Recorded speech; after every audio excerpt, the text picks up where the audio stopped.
GLC luxury line. Can you see the big oversized mounting box that Mercedes has given you? Well, I'm going to show you how to get rid of that and replace it with something a bit smaller, like this. Let's get into it. Okay, first thing you do is take the plate off and also the plinth. How you do that is just take off the screws that you see and pry it off with a little pry tool if you have one.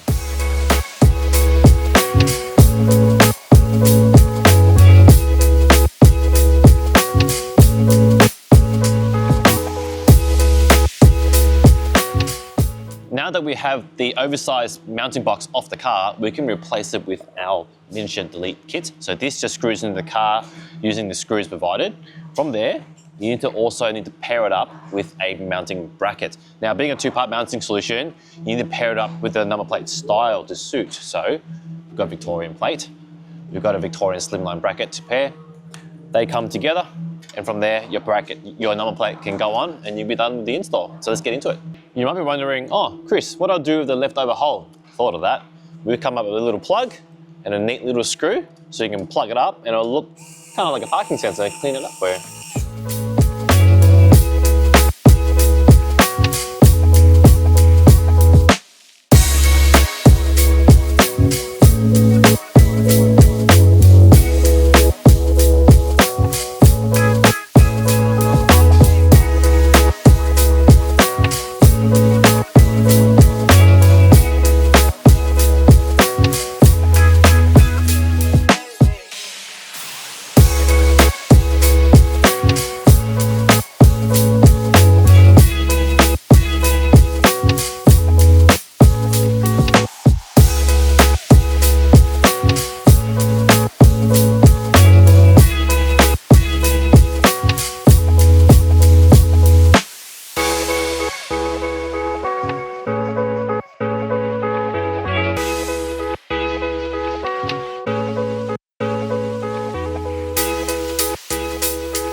There you have it. Got rid of the oversized Mercedes mounting box and cleaned it up.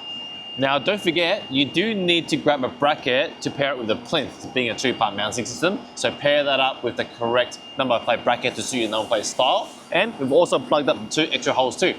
So I hope you found this video useful and thanks for watching.